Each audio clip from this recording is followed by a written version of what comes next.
김광수의 경제소프트.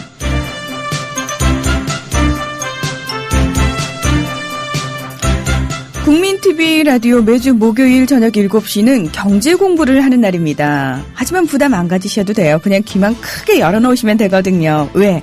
대한민국에서 경제를 가장 쉽게 얘기해 주시는 분이 스튜디오에 함께하고 계시기 때문입니다. 오늘도 변함없이 김광수 경제연구소의 김광수 소장님과 길경식 연구이사 함께하고 있습니다. 안녕하십니까? 네, 안녕하세요. 네, 안녕하세요. 네. 보통 경제연구소가요, 이렇게 네. 12월이 다가오면 좀 바빠지나요? 어떤가요? 바쁘죠? 뭐 때문에 그렇게 바빠지나요? 이제 아무래도 이제 경제연구소이기 때문에 저희뿐만이 아니라 내년도 이제 경제에 대한 전망이라든지 분석 이런 것들이 이제 있기 때문에 네. 바빠지죠. 특히 이제 저희 연구소 같은 경우는 경제 전망 세미나를 매년 이렇게 하고 있기 때문에 연중 최대 행사죠. 네. 벌써 다음 주로, 다음 주 맞죠? 네. 다음 주 토요일, 일요일. 토일. 예. 저희 쪽으로도 문의 많이 왔어요. 그렇습니까? 어떻게 신청할 수 있냐고. 네. 예. 저희 그 연구소 홈페이지에 이렇게 와서 보시면 얼마든지 이렇게 신청하실 수 있습니다. 네. 어떻게 준비는 잘 하셨겠죠? 당연히.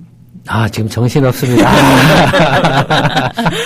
예. 그 경제 전망 세미나로 정신이 없으시겠지만, 그럼에도 불구하고 김광수의 경제 소프트는 또 꼼꼼하게 잘 챙겨 주실 거라고 믿습니다. 네, 열심히 하고 있습니다. 네, 오늘은 과연 어떤 경제 이야기를 해주실지 광고 듣고 와서 본격적으로 시작해보죠. 국민TV 라디오 청취자분들을 위한 대한민국 최고의 민간 싱크탱크 김광수 경제연구소의 특별 이벤트. 12월 31일까지 경제시평의 1년 구독 회원이 되시면 부동산 보고서 6부를 보실 수 있는 3만 포인트를 적립해드립니다. 031-908-0172 검색창에 김광수 경제연구소를 검색하세요. 네, 여러분께서는 국민TV 라디오 김광수의 경제소프트에 오셨습니다. 와, 그 경제전망 세미나 말 그대로 폭발했군요. 네. 원래는 하루만 하시는 거였는데 네. 이틀로 늘었잖아요. 네. 토요일과 일요일. 근데 또 하루를 늘리셨다고요? 네. 원래 이제 그 좌석이 600석 정도 되는데 저희가 이제 의자를 추가로 더 넣어서 650석을 이렇게 이제 됐는데 하루가 그 정도인데 그것 모자라 가지고 이제 이틀로 연장을 했거든요. 네. 근데 계속 그 참가 신청이 폭주를 해가지고 특히 이제 그 예전에 없던 기업에서 단체 신청이 많이 들어오고 있는 것 같아요.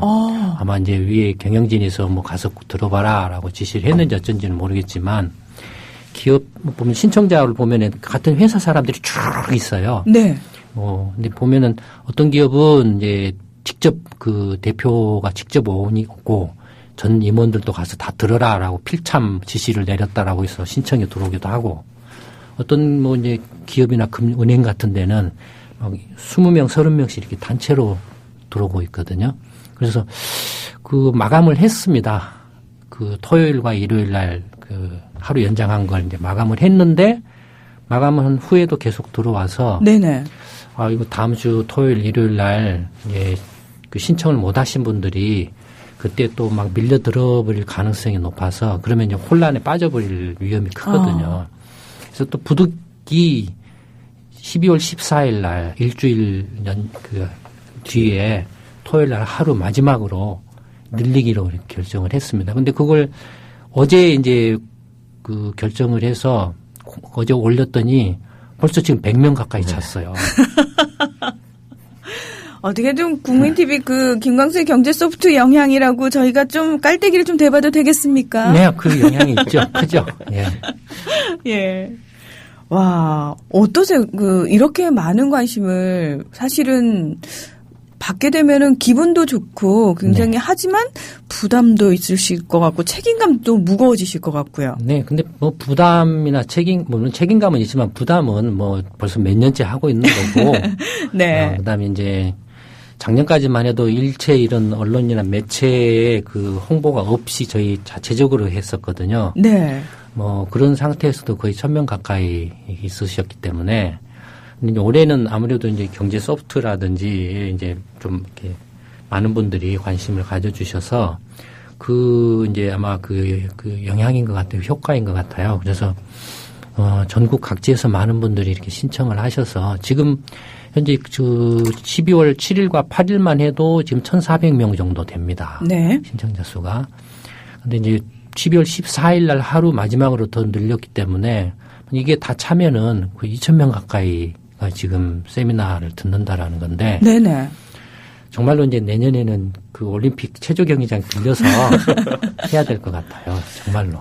사실 아니고. 2,000명이라는 숫자가요. 네. 단순히 그냥 뭐 보통 사람들 중에서 2,000명을 뽑아서 갖다 놓는 것도 워낙 숫자가 많은 숫자지만 어떻게 보면은 경제전망 세미나까지 찾아올 정도면요. 어느 정도는 이제 지적 수준도 되신다는 얘기고 사실 경제 문제에 굉장히 관심을 가지고 있다는 얘기거든요. 네. 그 소위 말해서 오피니언 리더들이라고 표현을 해도 될 만한 분들이지 그렇죠. 않습니까? 네. 그분들이 2,000명이 모이는 거죠. 네. 저희 연구소 무시하지 마세요. 아니 누가 무시합니까? 아무도 무시 안 합니다. 예, 소장님 저는 딸랑입니다. 아주 대단하다고 생각을 하고 있고요. 예. 자, 그래서 우리 길경식 연구이사께서는 지금 본인이 실무를 많이 하셔야 되잖아요. 네. 예, 많이 피곤해 보이시네요. 소장님이 거의 연구소에서 이렇게 뵈면 눈을 못 뜨고 계세요. 너무 피곤하셔가지고. 보면 저희 연구소가 이렇게 있으면 소장님이 이렇게 옆에 이렇게 조그만 창문도 없는 그런 이렇게 별도의 이렇게 방에 계세요. 그러니까 감금 거의 해놓으셨군요. 그 수준이에요. 소장님을 감금해 뵙기가 놓으셨군요. 조금 책상 밖으로 나오려고 했더니 나오지 말라고. 그래서 못 나오고 불편하다고 들어가래요. 선생님 가끔 그런 표현 하세요. 본인이 자판기 같다는 표현을 하세요. 보고서 자판기 같다고. 거기 그냥 앉아가지고 계속 보고서만 쏟아내는. 근데 요새는 이제 그게 좀 과부하가 걸리신 것 같아요. 세미나 준비 때문에. 네. 그게 이제 작년 같았으면 그렇게 크게 작년까지만 해도 부담이 크지는 않았는데 올해는 저번에도 말씀드렸던 미국에 한 2주 정도 정부가 문을 닫아가지고 네. 원래 이제 경제전망 세미나 준비를 미국 경제에서부터 시작을 하거든요. 왜냐하면 거기가 이제 모든 것이 출발이니까. 이게 2주 동안 밀려버린 거예요. 그래서 지금 손실이 너무 커가지고 지금 정신이 없습니다. 예. 그거 메꾸느라고. 사실은 저희가 이 경제 소프트를 하지 않았다면은 이런 얘기를 어디서 듣겠습니까? 그렇죠. 예. 미국 정부가 2주간 문 닫았다고 우리나라가 이렇게 힘들어진 줄. 예. 자, 우리 지난 한 주는 또 어떤 경제 이야기들이 나왔는지 본격적으로 살펴보겠습니다. 네. 지난주에 이번 주에 여러 가지 통계들 정말 발표가 많이 됐습니다. 먼저 통계청에서 2013년도 3, 4분기 가계 동향을 발표를 했는데요. 어떤 내용인가요? 일단 지난 22일에 통계청에서 2013년도 3, 4분기 가계동향 조사를 발표했습니다. 이 가계동향 조사라는 것은 가구의 소득과 지출 정도를 파악하는 것으로 다양한 정책 수립 및 집행, 학술 연구 등에 사용이 되는데요. 먼저 소득을 살펴보면 2013년 3, 4분기 가구당 월 평균 소득은 426만 원으로 전년 동기 대비로 2.9%가량 증가했습니다. 소비자 물가 상승분을 제외한 실제 소득 기준으로는 한 1.6%가량 증가한 것으로 나타났고요. 네. 소비 지출은 월 평균 249만 4천 원으로 전년 동기 대비 1.1%가량 증가하였지만 실질 소비 기준으로 따지면 0.1% 감소한 것으로 나타났습니다. 비목별로 보면 음식, 숙박, 주거, 수도, 광열은 증가를 했고요. 기타 상품이나 서비스 등은 감소한 것으로 나타났습니다. 또 가계 수지를 좀 살펴보면 처분 가능 소득은 345만 2천 원으로 전년 동기 대비로 3.1% 증가를 하였는데요. 처분 가능 소득에서 소비 지출을 뺀 흑자액은 8.6% 증가한 것으로 나타났습니다. 하지만 소비 지출을 처분 가능 소득으로 나눈 평균 소비 성향은 2010년 이후 지속적으로 감소하는 모양새입니다. 또 소득 분위별로 가계지수를 보면 소득은 모든 분위에서 증가를 했고 소비 지출은 3분위를 제외한 모든 분위에서 증가한 모습을 보였다고 합니다. 참 이런 통계청 수치 들을 때마다 느끼는 건데요. 네. 분명 가계 동향이고 그 가구와 관련된 얘기인데 왜 참 다른 나라 얘기같이 들리죠? 이제 오늘 이제 경제 소프트에서 말씀드린 이제 주제는 GDP에 관한 겁니다. GDP. 첫 번째로 이제 통계청의 이제 가계 소비에 대해서 이제 말씀을 드리는데요. 지난 3분기, 2분기 이제 한국은행이 발표한 그 GDP 통계를 보면 가계 소비가 증가해서 성장률이 높아진 걸로 나타났거든요. 소비가 증가해서 성장률이 높아진 거죠. 네, 높아졌다. 네. 한국은행이 발표한 이제 GDP 통계상에 가계 소비 지출이 그 경제 성장률을 뭐 1% 이상씩 끌어올린 걸로 나타났죠. 근데 이제 지금 올 3분기에 그 통계청이 방금 그 뉴스에서 나온 것처럼 통계청이 발표한 가계 소비 동향을 보면 가계 소비가 지금 5분기 연속으로 실질 기준으로 계속 줄어들고 있습니다. 네. 그러면 누가 거짓말했냐?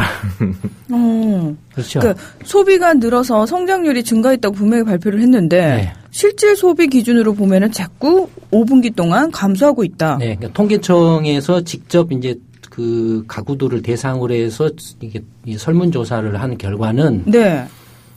5분기 연속 가계 실질 소비가 감소를 하고 있는 걸로 나타났습니다. 네. 근데 한국은행의 GDP 통계는 올 2분기, 3분기가 가계 소비가 굉장히 이렇게 좋아져서 경제 성장률을 높인 걸로 이렇게 나타났거든요. 그러니까 앞뒤가 안 맞죠, 지금. 네. 근데 이제 한국은행의 이제 GDP 통계는 이제 그 2차 통계 자료들을 가지고서 이제 만들죠. 그러니까 2차 통계라는 것은 직접 한국은행이 뭐 이렇게 현장 조사를 해가지고 해서 GDP 통계를 만드는 게 아니고 이제 뭐 기업 매출액이라든지 출하액이라든지 뭐 서비스 산업 뭐 출하 동향이라든지 이런 것들을 그 기본 자료들을 기초 자료들을 가지고 그걸 취합해서 GDP 통계를 만들어내거든요. 그래서 2차 자료를 2차 이렇게 지표인데 통계청의 가계 소비 조사는 1차 자료죠. 직접 조사를 한 자료죠.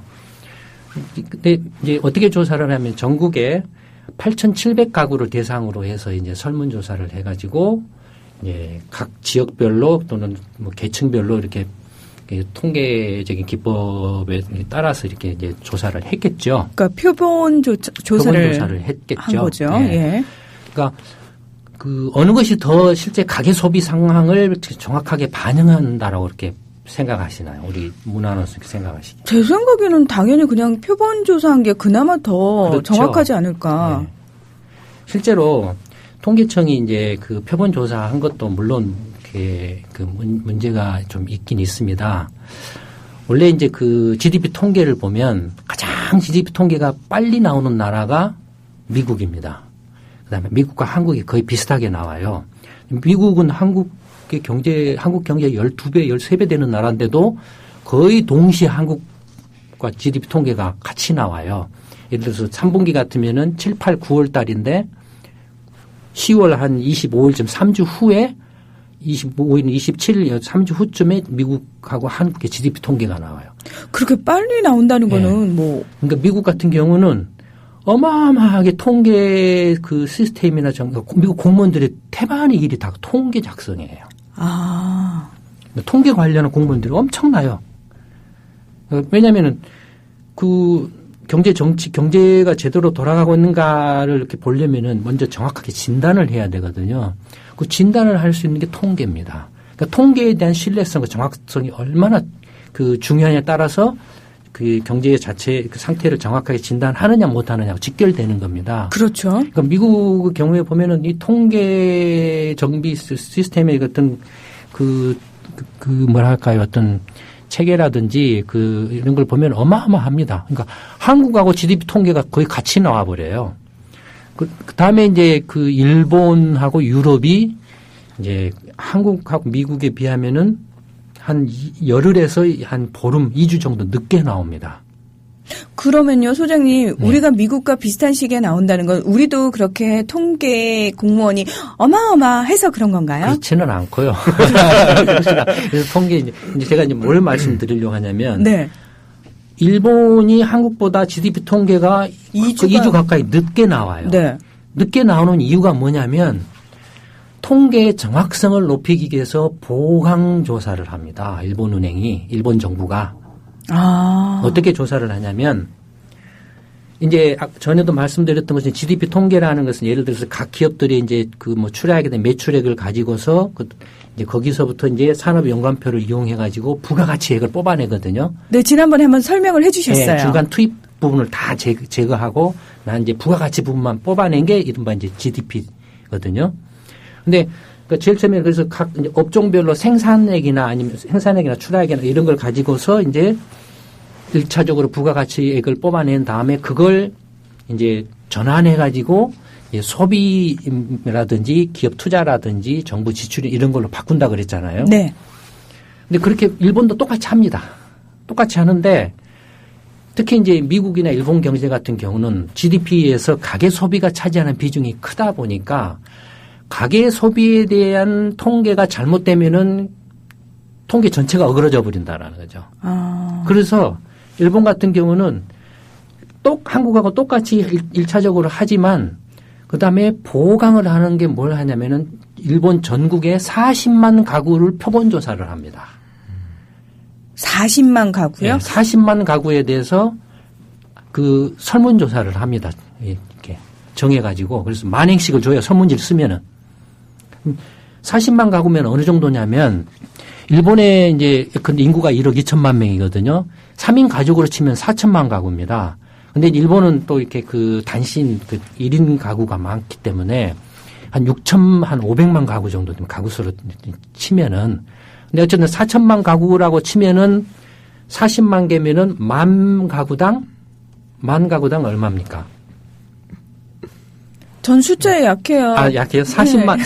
그러니까 4천만에 만 개당 100가구죠. 예. 100가구를 이렇게 표본으로 뽑죠. 네. 만 가구당 100가구씩을 뽑아요. 그러니까 1%를 표본으로 뽑는다라는 거죠.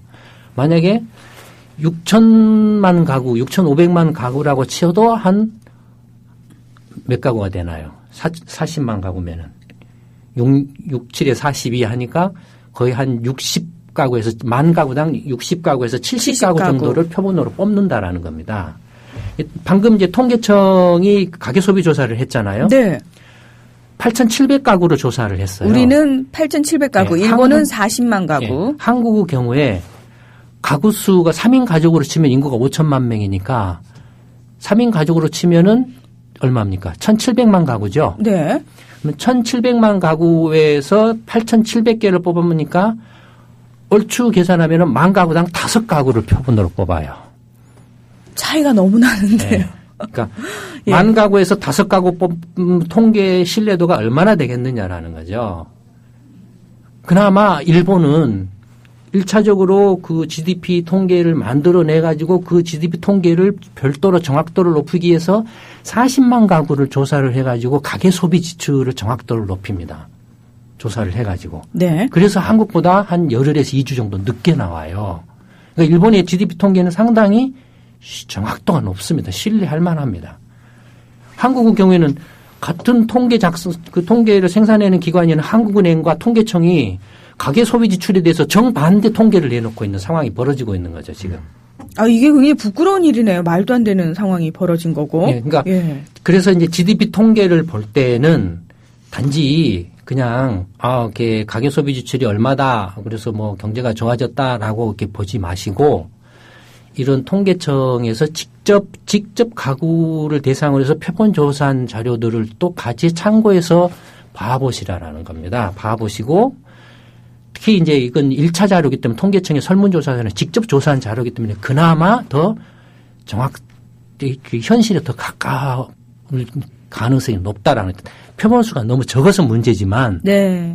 하여튼 그런 이제 그 전 문제점을 하나 찝어드렸다라는. 그러니까 한국의 GDP 통계 신뢰성이 벌써 여기서 툭 떨어진다라는 걸 아실 수 있죠. 네네. 아. 사실은 많은 그 일반 시민들 같은 경우에는요, 그냥 TV에서 소위 말해서 경제뉴스 단신으로 흐르륵 지나가잖아요. 그래서 뭐 경제가 성장했다 그러면 살기 좋아졌나 보다. 그러니까 실제로 자신의 삶이 팍팍해져도 뉴스에서 살기 좋아졌다고 하는데라는 식으로 어르신들이 참 많이 말씀을 하시거든요. 그분들한테 참 비교해서 보시라는 말씀을 드릴 수도 없고 중간에서 언론이 참 보도를 잘해야 될 텐데요. 책임감이 무거워집니다. 한국은행 이야기를 해봐야 될 것 같습니다. 소비자 동향조사 결과를 발표하지 않았습니까? 지수가 계속 올라가고 있다는 내용이었죠. 네. 그 소장님이 말씀하신 건 이것도 굉장히 비교가 될 것 같은데요. 네. 일단 지난 26일에 한국은행이 발표한 소비자 동향조사 결과를 보면 11월 소비자 심리 지수는 지난달 106보다 1포인트 오른 107을 기록했다라고 합니다.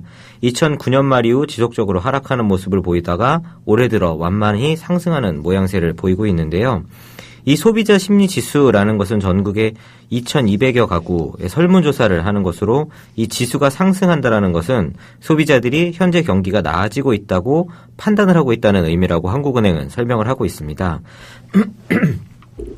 이 소비자 심리 지수라는 건 6개의 지수를 표준화해서 합성한 값인데요.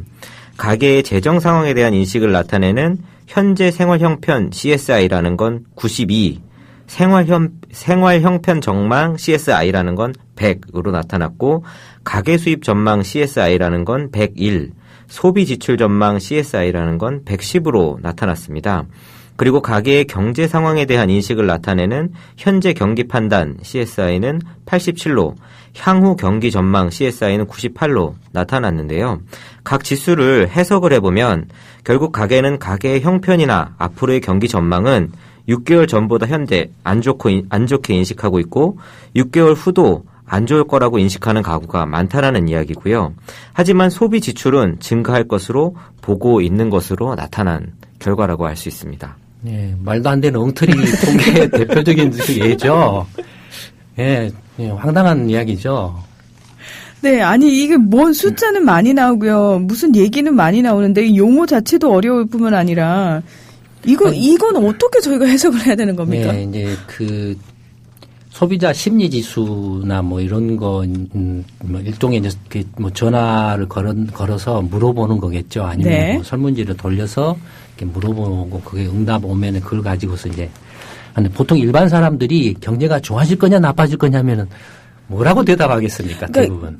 기대를 섞어서 좋아졌으면 좋겠으니까 좋아질 그다음에 거다. 좋아질지 나빠질지 판단 자체가 안 되죠. 사실은 잘 모르니까요. 예. 그냥 개인이 희망상을 얘기하죠. 담죠. 예, 맞습니다. 그러니까 이게 지금 앞뒤가 안 맞는 게 앞으로 6개월 뒤에는 나빠질 거라고 경제가 안 좋아질 거라고 이야기를 하면서 그렇지만 소비는 늘어날 것 같다라고 말을 한다라는 거죠. 예. 그런데 또 게다가 지수가 상승한다는 것은 소비자들이 현재 경기가 나아지고 있다고 판단을 하고 있다는 의미다. 네, 그러니까 이렇게 이런 그 지표를 일종의 이제 이런 것들이 대표적인 어떻게 보면 대통령 통계에 속하죠. 대통령 통계. 통계에 속하는 거고. 이런 그 소비자 심리 지수 같은 경우는 사실 소비자 심리라든지 기업 경기 지수라든지 뭐 이렇게 하는 것들이 한국 경우에는 거의 안 맞습니다. 안 맞아요. 아니 소장님 그러면요. 안 맞는 것만 자꾸 얘기하니까 맞는 거 있습니까? 진짜 돌직구 질문입니다. 맞는 거 있습니까? 그 별로 기억이 없습니다. 예컨대 이제 미국 같은 경우는 이제 컨퍼런스 보드라는 민간 기관이 소비자 심리 지수라는 걸 이렇게 발표를 하는데 이런 것들은 상당히 그 신뢰도가 있어요. 또는 뭐 예를 들어서 제조 구매 지수라든지 이렇게 시카고 구매 지수라든지 이렇게 필라델피아 반도체 지수라든지 이런 것들은 상당히 민간 기관이나 공공기관에서 이렇게 발표를 이렇게 하는데도 불구하고 상당히 신뢰도가 있거든요. 그런가 하면 예를 들어서 이제 주택가격 지수 같은 경우도 그 S&P사의 케이스 실러 지수 같은 경우도 굉장히 그 신뢰도가 있거든요.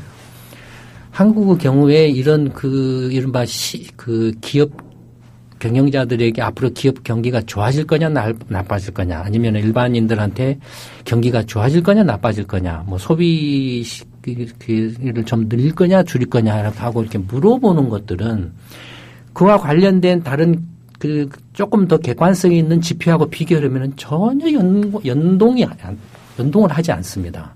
만약에 이게 신뢰도가 좀 있다라면 예를 들어서 하다못해 GDP의 가계소비 지출 증감률이라든지 통계청이 방금 전에 나왔던 가계소비 지출 증감률이라든지 이거하고 연동이 좀 돼야 되는데 네. 전혀 그런 연동성이 없어요. 연관성이 없어요. 상관도가 거의 없어요. 그러면 결국에는 거의 의미 없는 이야기라는 거지. 그 지표들이라는 거죠. 네. 오히려 이제 이런 걸 이제 그 정책적으로 조금 이렇게 자기 어떤 그 유리한 정책을 이끌어내려고 좀 이렇게 남용을 하는 경우가 있습니다. 예를 들어서 이제 경제단체에서 기업 경제 실사지수라든지 뭐 이런 거, 뭐 상이라든지 뭐 정경련이라든지 이런 데서 자체적으로 뭐 발표하는 지수들이 있거든요. 네. 뭐 정치적으로 정책적으로 뭔가 기업에게 유리한 정책을 끌어내기 위해서 그런 지표들을 이렇게 이상하게 만드는 경우가 있죠. 그러니까 그런 것들을 가지고서 어떻게 뭐 실제 경기가 좋은데 나쁜데 또는 뭐 경제 상황이 어떤데라고 판단한다라는 자체가 무리죠. 무리죠. 그러니까 이런 그 심리 지수나 기업 뭐 실사 지수 같은 경우는 그냥 무시하시는 게 좋습니다. 예. 앞으로 이런 뉴스가 나오면 그냥 무시하겠습니다. 예. 소비자 심리 지수. 예를 들어서 이 질문을 받은 일반 시민들이 네. 얼마 전에 뭐 한국은행에서 또는 통계청에서 발표한 내용을 보니까 전년 동기 대비 2.9% 증가했더라고요. 그거에 따라서 유추를 해보자면 앞으로 경기가 좋아질 것 같습니다. 이런 식으로 대답하지 않지 않습니까?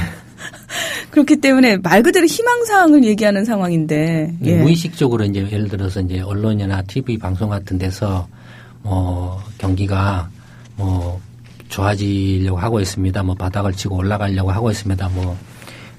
기획재정부 장관이 갈림길이 있습니다. 이런 식으로 하면은 알게 모르게 세뇌가 되거든요. 맞습니다. 그래서 이야기할 때는 마치 그것이 자기가 생각해서 말한 것인 것처럼 착각을 하는 경우가 태반이랍니다. 일반 경우에. 아마 소장님 말씀 듣고 지금 주변 동료들과 나름 경제 이야기를 한다고 하시는 분들 그 내용을 유심히 꼼꼼히 살펴보시면 정작 본인의 생각이라기보다는 어디선가 주워 들은 얘기. 그렇죠. 예, 흔히들 하는 얘기들을 다 종합해서 그냥 습관적으로 내뱉는 말일 수도 있겠구나라는 생각이 드네요. 네, 아마 예. 일반 분들이 이야기하실 때는 거의 그 태반이 그런 식의 아마 그 이야기들일 겁니다. 그러고 보면요. 유독 우리나라 뉴스가 경제 이야기를 전할 때는요. 소위 말해서 그걸 이용하려는 세력들, 정치권의 어떤 입김이 더 강하게 작용하는 분석이 많이 나오는 것 같습니다. 예를 들어서 뒤에 이제 한두 마디씩 붙는 말들 있잖아요. 대표적으로 부동산을 들 수 있죠. 그러니까. 얼마나 엉망진창입니까? 그러니까 일반 국민들이 완전히 거기에 그냥 물려버려가지고 이제는 빼도 박도 못하게 됐어요. 막 살 때다 집 사라, 장관이고 대통령이고 국회의원이고 너도 나도 할 것 없이 막 떠들어대니까 마치 내가 지금 안 사면은 엄청나게 손해보고 피해를 볼 것 같은 착각에 들어서 샀는데 나중에는 이제 와서는 떨어지니까 욕할 수도 없고 욕이 하겠죠. 근데 욕한다고 누가 들어줍니까? 네. 누구 탓할 수도 없고 그러니까 지금 어떤 행태를 보입니까? 이제는 집값 떨어진다라고 말하는 사람을 욕해버리죠. 저는 비관론자다, 폭락론자다, 이런 식으로 이제 몰아쳐버리는 거예요. 나라 망하는 거죠. 그래서 지금 부동산 때문에 이제 나라 경제가 뒤틀려버린 거예요, 지금. 네. 그러니까 정치도 다 뒤틀려버린 거예요, 거기에 물려가지고. 참 이 한마디가 중요해요. 앵커멘트 한마디요. 정부의 전월세 대책이 효과를 나타내고 있다는 분석이 나왔습니다. 누구 기자가 보도합니다. 이런 식으로 요 한마디가요. 사람들을 굉장히 호도하게 만드네요. 예. 지금은 아마 제가 그래서 그런지는 몰라도 이제는 제 개인적인 느낌이긴 한데 그래도 이제는 지금은 많은 분들이 이제 방송이나 언론에 보도되는 걸 잘 안 믿으시는 것 같아요. 이제는. 얼마 전까지만 해도 근데 너무 늦었어요. 네. 저희를 막 이렇게 비난하고 그랬거든요. 네. 비판하고. 근데 지금은 안 그래요. 지금 많이 바뀌어져서. 그래서, 근데 말씀하신 대로 늦었죠. 너무 많이 늦어서 조금만 일찍 그랬으면은, 예. 경제 전망 세미나에 사람이 그렇게 몰리는 이유가 뭐겠습니까? 더 이상, 믿을 수가 없기 때문에 제대로 된 좀 진실을 알고자 하시는 분들이 그만큼 많아졌다는 의미 아니겠습니까? 참 서글픈 현실인 거죠. 네. 아까 우리 댓글 게시판에 뽀민 아빠님께서 참 국민들이 너무 힘들다고 왜 정부가 자꾸 국민들 공부를 시키냐고. 예. 그러니까 말이 안 됩니다. 어떻게 대통령이나 국회의원이나 장관이나 이런 국민들한테서 월급을 받는 사람들이 국민들을 기만하고 속이는 엉터리 짓을 하냐 이겁니다. 네. 말이 안 되죠. 예, 참. 이 보도에 대해서도 또 살펴볼 필요가 있을 것 같은데요. 우리나라 1인당 국민소득이 사상 최대치를 넘었다는 보도도 있었습니다. 일단 들으니까 굉장히 기분은 좋은데요. 근데 주변에서는 본인의 삶이 나아졌다라고 얘기하시는 분들은 없고 나만 안 좋은 건가 이런 생각하거든요. 이건 무슨 얘기인가요?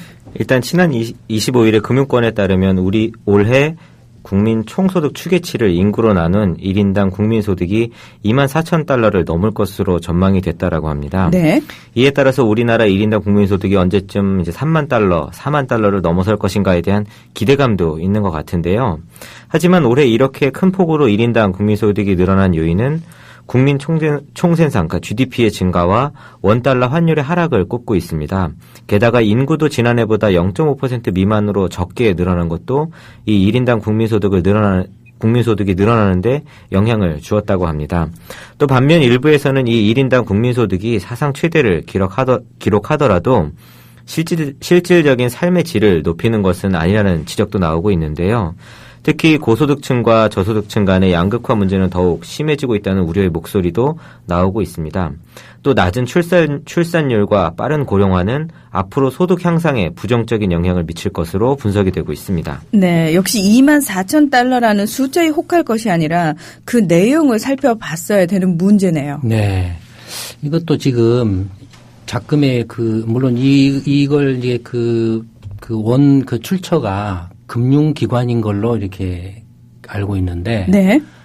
언론이 이게 이제 크게 받아서 이렇게 띄운 건, 최근에 정치 상황하고 무관하지는 않는 것 같습니다. 다들 아시는 것처럼 지금, 그 대선 부정선거 문제가 이제 본격적으로 이렇게 지금, 이렇게 보물 터지는 상황인데요. 그와 관련해서 어떤 식으로든지 간에 조금, 경제적인 면에서의 관심을 조금, 환기시켜 보려고 하는 그런 의도도 좀 있지 않나라고 보여집니다. 왜냐하면 1인당 국민소득이라는 게 뭐냐 하면 총 국민소득이라는 게 있습니다. 총 국민소득이요? 네, 뭐냐면 네. GDP하고 똑같습니다. 사실은. 네. 이제 GDP라는 것은 국내 총 생산이고 네. 그건 뭐냐면은 한국이라는 땅 안에서 한국 사람이든 외국 사람이든 하여튼 한국이라는 땅 안에서 1년 동안에 생산해내는 부가가치액이 이제 GDP입니다. 근데 국민 총소득이라는 건 뭐냐면 이제 사람을 기준으로 하죠. 네. 한국 사람이 한국 땅이건 외국에서든 간에 한국 사람이 1년 동안에 벌어들인 부가가치액의 합산입니다. 근데 이게 이제 국민 총소득인데 그러니까 옛날로 치면 이게 GNP하고 같습니다. 거의. GNP. 네. 네. 근데 이 이제 1인당 국민소득이라는 건 이 국민 총소득을 전체 인구수로 나눈 거죠. 그러니까 막 태어난 갓난애부터 내일 모레 돌아가실 분까지 다 넣어가지고 이렇게. 실제 경제활동 인구 아니고. 네. 총 인구. 총 인구로 이제 나눈 거죠. 그게 이제 24,000달러 정도 될 것 같다라고 이야기를 한 거죠. 네. 근데 이게 말하자면 24,000달러인 게 이게 달러 표시 GDP 통계거든요. 한국 사람은 뭘 가지고 이렇게 생활을 합니까? 원화로 하죠, 원화로. 예, 원화요. 예. 원화로 월급을 받고 원화로 소비를 하죠. 달러로 월급을 받고 달러로 소비를 하지 않거든요. 네. 그러니까 달러 표시 GDP 통계는 의미가 거의 없습니다. 의미가 없어요. 지금 뉴스 내용에서요. 1인당 국민소득은 24,000달러를 넘을 것으로 전망됐습니다라는 부분이 있는데 여기서 이 숫자에 붙어 있는 달러라는 거에 주목을 해야겠군요. 예. 그러니까 첫째는 한국 사람 입장에서는 GDP 통계나 모든 것들이 다 원화 표시로 나옵니다. 원화. 예. 예. 그러니까 1인당 국민소득 하면은 2,600만 원에서 2,700만 원 하고 이렇게 나와야 됩니다. 그렇죠. 예. 근데 달러 표시라는 것은 되게 뭐냐면 편의상 국제 간의 비교를 하기 위해서 어쩔 수 없이 쓰는 편의상의 지표에 불과합니다. 그렇죠. 근데 미국 경제하고 그 국제 지표에 저희가 더 익숙한 거죠. 그러니까 항상 이런 식으로 표시가 됐으니까. 그런 식으로 이제 많이 호도해 온 점도 부인할 수 없습니다. 그러니까 예를 들어서 뭐 일본하고 중국하고 한국하고 미국하고 뭐 GDP를 비교할 때 중국은 위안화로, 일본은 엔화로, 한국은 원화로 하면 비교가 안 되지 않습니까? 네. 그러니까 어쩔 수 없이 달러로 다 통일해가지고 비교를 하는 정도에 불과합니다. 근데 그렇게 달러로 확 바꿔서 하게 되면은 다 이제 왜곡이 일어납니다. 왜냐하면 일본 사람은 엔화로 소비를 하는데 달러로 바꿔서 하면은 엔화가 만약에 달러에 대해서 강세를 보이면은 달러로 환산하면은 더 확 부풀려져 버리죠. 그렇죠. 예. 중국 위안화도 달러에 대해서 계속 강세를 보이니까 달러로 바꿔버리면은 중국 인민들의 소득순이 팍 커져버린 걸로 나오죠. 네. 한국 원화 같은 경우도 마찬가지로 만약에 원화가 강세를 보이면은 부풀려지죠. 네네. 그러니까 의미가 없죠, 사실은. 달러 표시로 어떤 나라의 달러를 자국화폐로 쓰지 않는 나라의 GDP 통계를 달러 표시로 이야기한다라는 것 자체는 그다지 의미가 없다라는 거고, 두 번째는 뭐냐면 이게 이제 24,000달러라고 했지 않습니까? 네. 그러면 한 가구당 3인 가족으로 치면 거의 72,000달러죠. 원화로 치면 8천만 원 정도 합니다. 1인당 국민소득이요? 네, 한국의 가구당 평균 연간 소득이 8천만 원이라는 소리예요. 한국에요? 예. 그러니까 아이쿠, 예. 평균이라는 것이 가지고 있는 착시이죠. 1인당 평균 국민소득. 원화로 환산해 주시니까 바로 정신이 번쩍 드네요. 네. 거짓말입니다, 이거. 네. 그러니까 1인당 24,000달러라는 것이 가구당으로 환산하면은 8천만 원인데, 이걸 누가 이렇게 제정신으로 받아들이겠느냐라는 거죠. 그러니까 아니, 도대체 8천만 원 저기 버는 3인 가구, 그러니까 몇 가구나 됩니까? 이런 이야기를 미국이나 일본에서는 거의 하지 않습니다. 이런 거 뉴스로 내지도 않아요. 특별히 정말로 뭔가 이제 어쩔 수 없이 국가 간의 비교가 불가피할 경우에나 그럴 경우에나 쓰지, 이걸 자국 국민들한테 뭘 어떡 이렇게 그래서 우리 경제가 좋다 나쁘다 국민들이 우리 국제적인 어떤 경제력이 높아졌다 이런 걸로 하지 않습니다. 그러니까 그다음에 이게 오늘 GDP 특집이라 그랬죠. 예. 또 하나는 이제 이 국민 총소득이나 그러니까 1인당 국민소득이나 1인당 GDP 국내 총생산이랑 거의 비슷비슷한데, 이것들은 다 뭐냐면은 생산이라는 관점에서, 공급이라는 관점에서 말하는 지표입니다. 근데 실제로 경제학 교과서를 보면, 특히 거시경 경제학이나 경제학 원론 교과서를 보면 제일 먼저 나오는 게 이 GDP에 관한 부분인데, GDP에 대해서 뭐가 나오냐면은 삼면 등가라는 말이 나와요. 네. 생산과 지출, 소비와 그다음에 분배, 이 세 가지가 동시에, 경제라는 것은 이 세 가지 측면이 동시에 함께 어우러져 있는 거다라는 그런 말이 나옵니다. 네네. 그러면 GDP나 이 GNI, 총 국민소득이나 1인당 국민소득 이런 것들은 다 이 생산 측면에서 기업이 그렇죠. 투자해가지고 부가가치를 얼마나만큼 만들어냈느냐라는 관점에서 나온 지표이고, 네. 그다음에 지출 측면, 소비 측면은 가계 소비가 얼마 이루어졌느냐, 그다음에 기업 투자 지출이 얼마 이루어져서 고용이 얼마 일어났느냐, 그다음에 정부 지출이 얼마 됐느냐, 뭐 해외하고 교역은 어떻게 됐느냐, 이거 이제 지출 측면에서, 그러니까 1인당 국민소득 하면 지출하고 관계가 없어요. 그냥 생산에 관한 지표이기 때문에. 네. 그러니까 경제에 그렇게 한 쪼가리만 지금 이렇게 이야기를 하는 것에 불과하다라는 거죠. 그다음에 또 하나는 분배도 있죠, 분배. 특히 네. 이제 아까 말씀드린 것처럼 1인당 24,000달러면은 가구당 8천만 원인데 아무도 그걸 이렇게 수긍할 수 없다 이거예요. 그건 뭐냐면은 양극화가 너무 심해, 말하자면 분배 문제가 너무 일그러져 가지고 그게 극단적으로 어마어마한 그 소득을 버는 사람이 있는가 하면은 절대 다수는 가구당 2,800만 원 정도 소득밖에 안 된다 이겁니다. 평균으로. 절대 다수는 한 70% 가량의 가구의 평균의 연간 소득 국세청에 신고한 평균 소득이 2,800만 원 정도밖에 안 된다 이거예요. 가구당 소득이요. 예. 아까 그 가구당이 8천만 원이라고. 그러니까 예. 예컨대 이 1인당 국민 소득이라는 통계가 생산에 관련된 지표에 불과할 뿐이지 이게 분배라는 그 지표까지를 같이 그 생각을 해야 된다라는 거죠. 이것만 탈락 내가지고 이야기를 하게 되면 경제 실상을 굉장히 왜곡시킨다라는 거죠. 그러니까 근데 이제 생산에 관한 그 지표라면은 방금 말씀드린 그 1인당 국민 소득이나 1인당 국민 총 생산이나 뭐 1인당 부가가치액이나 이런 것들이 있고 그다음에 이제 뭐 지출과 관련된 것은 이제 뭐 가계 소비 성향이라든지 저축률이라든지 그다음에 기업의 이제 뭐 투자율이라든지 뭐 이런 것들이 있을 수 있고 고용률이나 실업률 이런 것들이 이제 있을 수 있고 분배에 관한 것은 이제 예를 들어서 뭐 대표적으로 이제 임금 소득.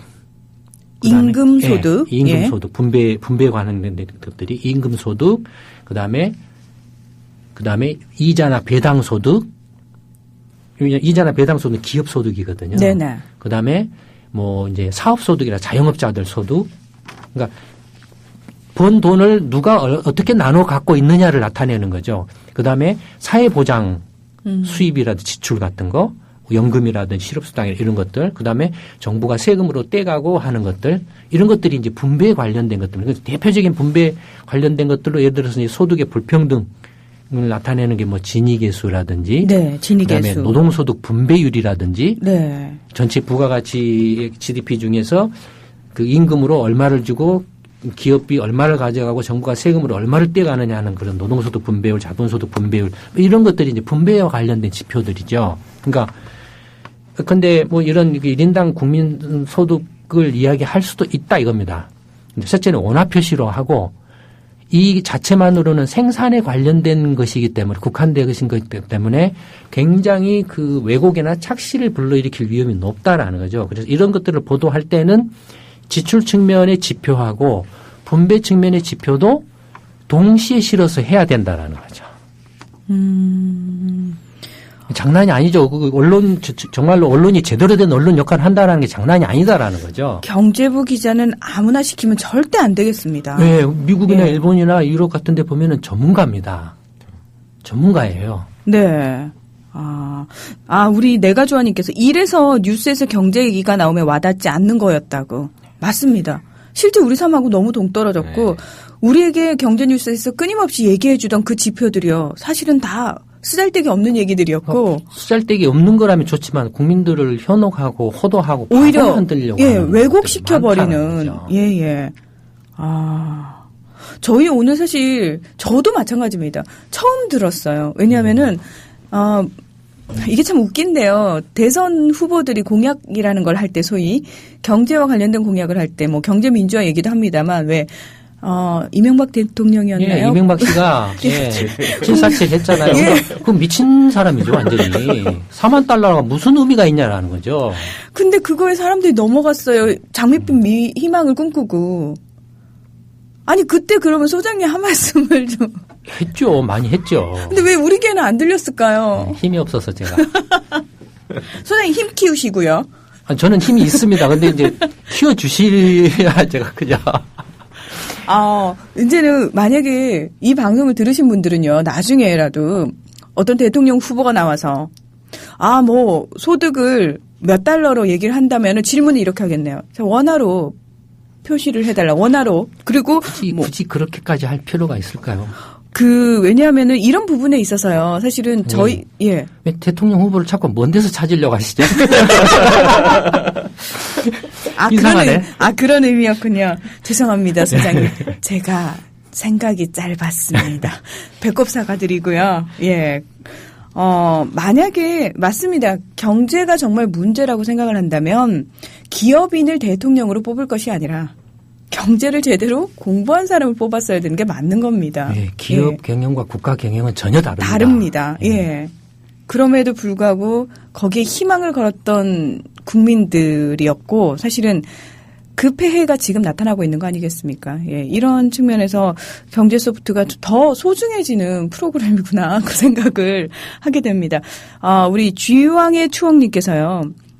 경제와 관련해서 정말 아무리 들어도 그래도 어렵다라고 생각하시는 분들이 대부분이거든요. 네. 추천할 책을 좀 소개해달라고. 근데 소장님께서도 경제 책 전에도 내셨잖아요. 말씀드렸던 예. 것처럼 저희 연구소 경제시평이 절대적으로 도움이 되실 겁니다. 그러니까 저희가요 흔히 공부할 때 글로 배운다 이렇게 표현을 하잖아요. 그래서 네. 책 하나를 딱 사놓고 그 책만 하나 딱 읽으면 뭔가를 속된 표현으로 빠삭해질 거라고 생각하는데 그런 생각 자체를 버려야 되나요? 경제에 그 대해서는? 경제학 범위가 굉장히 넓고 어렵습니다. 일반 네. 분들이 쉽게 공부할 수 있는 그런 것들이 이렇게 많지가 않아요. 현실과 연관시켜서 공부하시는 게 가장 도움이 됩니다. 그때 이슈가 되는 경제 소프트에서 이슈가 되는 것들하고 연계시켜가면서 GDP 오늘 GDP 이야기를 하고 있다면 GDP와 관련돼서 뭐 경제 시평도 보시고 경제 소프트 들으시고 그다음에 교과서라든지 책을 한번 보시면은 완전히 이해하는 정도가 달라집니다. 그러니까 그렇게 접근하시는 게 가장 현실적이고 책을 보시게 되면은 처음에 한 일주일 정도 하시다가 그렇죠. 다 포기해요. 대부분이. 네. 예. 그러니까 그 경제 소프트를 따라가시면서 이게 지금 경제 시평 사실 오늘 GDP 이야기도 다음 주 나갈 시평 이야기를 제가 하고 미리서 지금 땡겨서 하고 있습니다.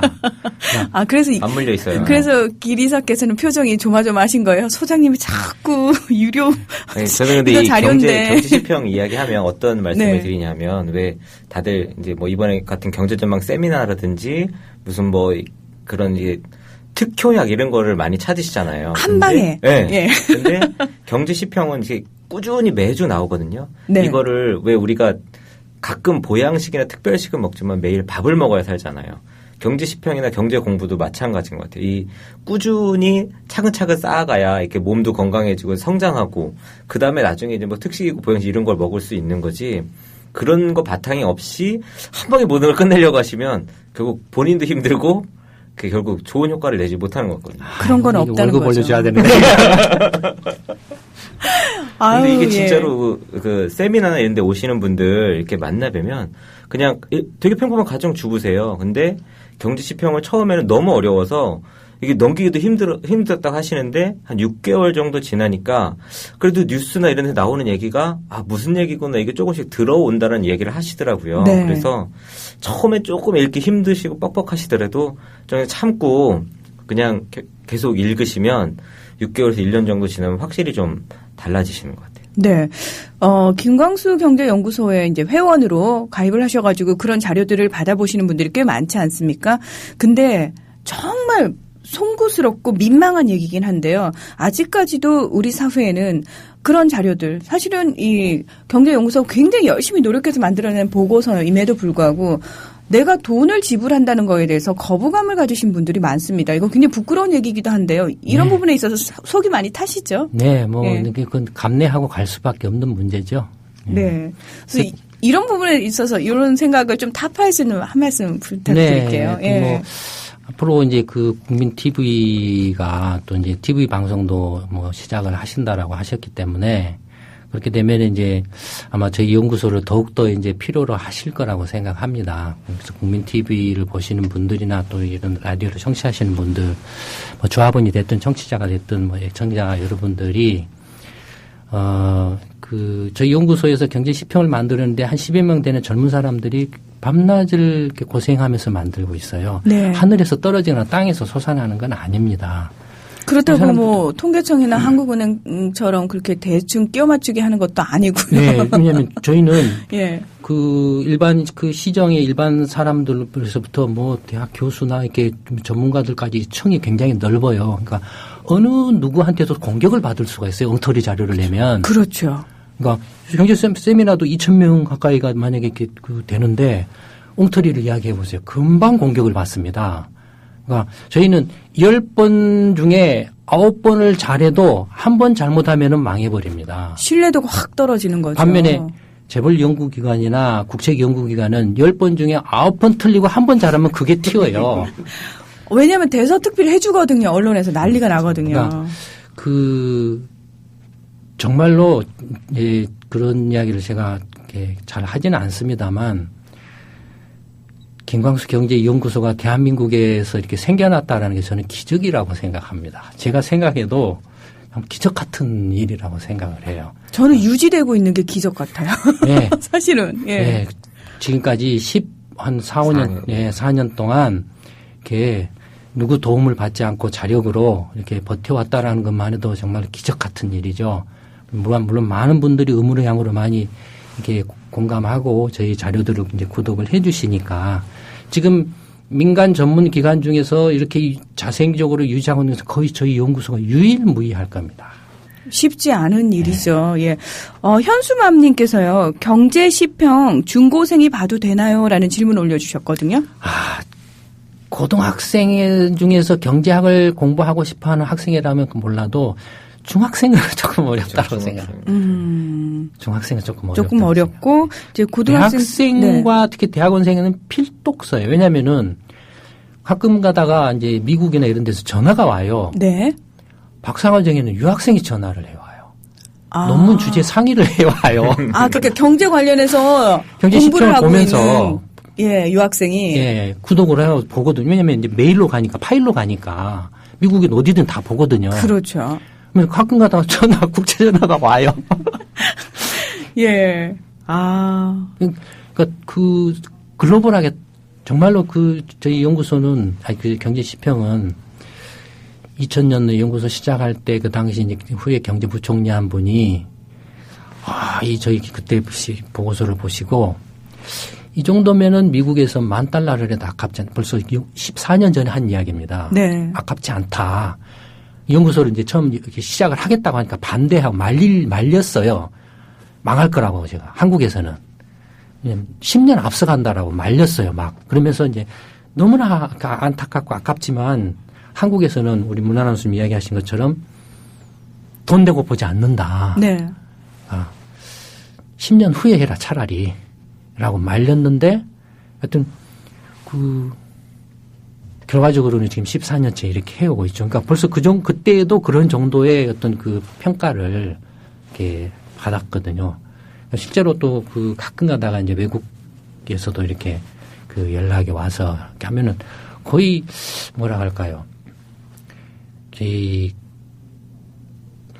저번에는 이제 우습게 이야기를 했지만 노벨 경제학상 이야기하면서 네. 우습게 이야기했지만 어떻게 보면은 이번에 노벨 경제학상을 받으신 케이스 실러 교수보다도 저희 연구소가 더 이렇게 받아 마땅하지 않나 할 정도로 저희가 그 생각을 왜 노벨 경제학상 후보에 올라가지 않는 겁니까? 김광수 경제연구소는. 영문으로 보고서 쓰셔야 되는데. 영문도 있지만 일단 저희는 이제 학계가 아니죠. 그렇죠. 민간 연구소 같은 경우에는 아예 해당 사항이 없는 건가요? 예, 그렇진 않은데 거의 그런 경우가 없죠. 그러면 최초의 경우를 만드시면 되죠. 네, 그럴 수도 있죠. 네. 그렇게 되면은 저도 영광이겠네요. 나 그런 분이랑 같이 방송했다고. 사실 앞전에 지난주에 말씀드렸던 경제를 바라보는 이제 분석 틀에 대해서 설명을 해드렸잖아요. 네. 이건 저희 연구소가 만들어낸 겁니다. 경제학 교과서에 나오는 얘기가 아니었나요? 네.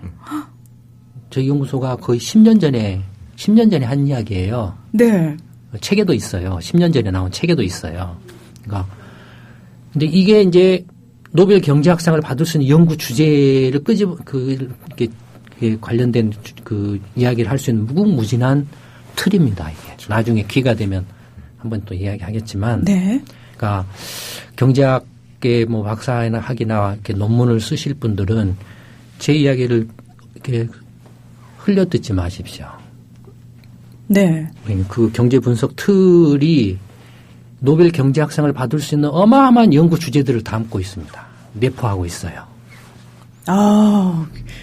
갑자기 귀가 확 커지면서 경제학 공부를 좀 더 해봐야 되나 이러면서 저도 지금 갑자기 귀가 팔랑팔랑 거리기 시작하는데요.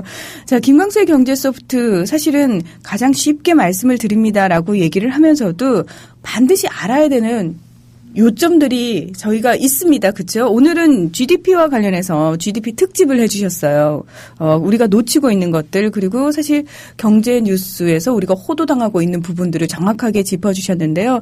이런 부분은 그냥 듣고 흘리시면 안 되고요. 반드시 정확하게 기억을 하셔야 됩니다. 그렇죠? 그리고 다음 경제 뉴스를 어디선가 다시 접하게 됐을 때 이런 비판적인 시각을 가지고 그 뉴스를 평가할 수 있는 그 정도의 시각은 저희가 가져야 되지 않겠습니까? 경제소프트 청취자라면. 네, 그렇습니다. 예, 저부터 그렇게 되도록 노력하겠습니다. 오늘도 두 분 아주 귀한 시간 내주셔서 소중한 이야기 정말 고맙습니다. 다음 주에 뵙겠습니다. 네, 네, 고맙습니다. 감사합니다. 김광수의 경제소프트는 다음 주 목요일 저녁 7시에 다시 찾아오겠습니다. 함께해 주신 여러분 고맙습니다.